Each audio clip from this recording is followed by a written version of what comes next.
Hey everyone! So you think you know the whole story about NFTs, right? Well, you might want to stick around because that story, it's taken a massive turn and frankly, it's way more interesting now. Yeah, for most of us, this is where we came in, right? It was this wild, wild time. Digital collectibles, all those pixelated pictures, and crazy stories about people making fortunes overnight. It was loud, kind of confusing, and honestly, a lot of people just wrote it off as a fad. But here's the thing. That was just chapter one. But check this out. The market is projected to hit over $60 billion by 2026. And the reason why is what's so fascinating. That growth, it's not about finding the next viral cartoon animal. Nope. It's all being driven by a huge shift in what an NFT actually is. So, what changed? Okay, so the whole conversation is basically flipping on its head. We're moving away from seeing NFTs as just, digital collectibles and starting to understand them as these powerful digital containers. And trust me, that one little shift in thinking, it changes absolutely everything. So this is the key takeaway right here. Just forget about the picture for a second. An NFT is really just a secure, totally transparent container. Think of it like a digital box. And the magic is what you put inside that box, and the rules you can attach to it. Rules for who can open it, who can own it, what happens when they do. That's where the real revolution is. Let's kick things off with a huge problem, one that's plagued the art world for, well, forever, both in the real world and the digital one. How do you prove something is the real deal and that you actually own it? This whole idea is called provenance. For centuries, it's just been a paper trail. Receipts, gallery records, notes from experts. The problem is, it's often messy, incomplete, and hey, it can be faked. But what if? What if you could make that trail digital, completely transparent, and basically unbreakable? And this is the solution, right here. An NFT basically acts as that unbreakable digital certificate of authenticity. It tracks the entire life of a piece of art.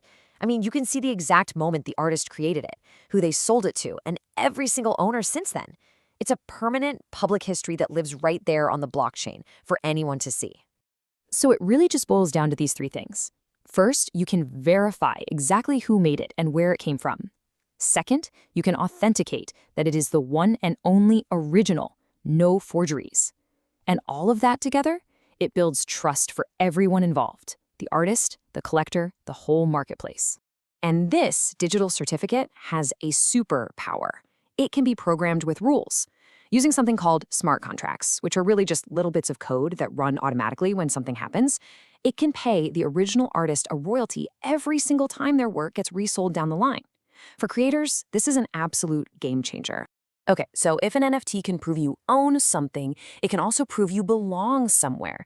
And that brings us to the next big idea. Think of it like a digital key or your own personal VIP pass behind a velvet rope. Think about event tickets, for example. We've all had to deal with scalpers and fake tickets, right? It's a nightmare. Well, NFT tickets can pretty much wipe out fraud because every single one is unique and verifiable. Plus, the event organizers can program rules right into the ticket, like putting a cap on resale prices or even giving the ticket holders special VIP access once they're at the venue. And for creators, like musicians or writers, this opens up a whole new membership model. Imagine holding your favorite artist's NFT, and that gets you access to early music drops or exclusive behind-the-scenes content. Maybe it even gives you the right to vote on their next t-shirt design. It creates this direct, powerful link between a creator and their biggest fans. Of course, big brands are jumping on this as well. They're starting to use NFTs as these next-gen loyalty programs. So instead of just collecting points that you can't really do much with, you earn and own a unique digital item that you can trade in for exclusive products, cool experiences, or big discounts. Okay, I know what you might be thinking. This all sounds really cool, but isn't the whole crypto part super complicated and kind of a headache? And you'd be right. That's been the single biggest hurdle until now, and it's exactly what's being solved as we speak. The old way was a huge pain. You had to scribble down that super long, complicated seed phrase, and if you lost that piece of paper, your stuff was gone, forever. The new way, it's becoming as simple and secure as logging into any app on your phone. And this is all happening thanks to new tech like embedded wallets, which basically live right inside an app so you don't even see them, and passkeys that use your fingerprint or Face ID to log you in. The whole point is to make the blockchain technology completely invisible. It just works, no friction. All right, so we've talked about the big idea, we've seen the use cases, and we know the tech is getting way easier. So now let's bring it all down to earth. How does someone actually put this stuff into practice? So if you're a creator listening to this, here's a simple framework. It's not just about, dropping a picture online anymore. It starts with defining its purpose. Is it a certificate? Is it a membership pass? Then you figure out how many to make. Get your proof together, pick a platform, and then, and this is the most critical part now, you have to plan for the post-mint value. What ongoing benefit will this thing provide to the owner long after they buy it? And look, this isn't just some abstract theory. It is happening right now. Take the Premio Miguel Chea. It's this really prestigious international art competition, and it's a perfect example of how the very traditional art world is building a bridge to this new digital future.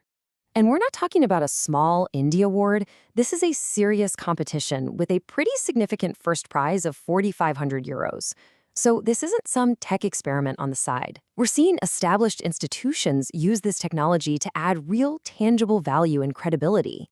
And just look at how they've set this up. It's an established international art prize with a physical exhibition in Milan, very traditional, right? But here's where the bridge gets built. The finalists also get their physical artwork digitized into an NFT, completely free. It's the perfect blend of old world recognition and new world reach. It gives the art that digital provenance we talked about and gives the artist a brand new way to connect with a global audience. So let's just end on this thought. We've seen how an NFT has grown up from being just a simple collectible into a secure digital container. A container that can prove you own something, that can give you access to places, that can even hold your identity. So the only real question left is, if you had one of these secure digital boxes, what would you build with it?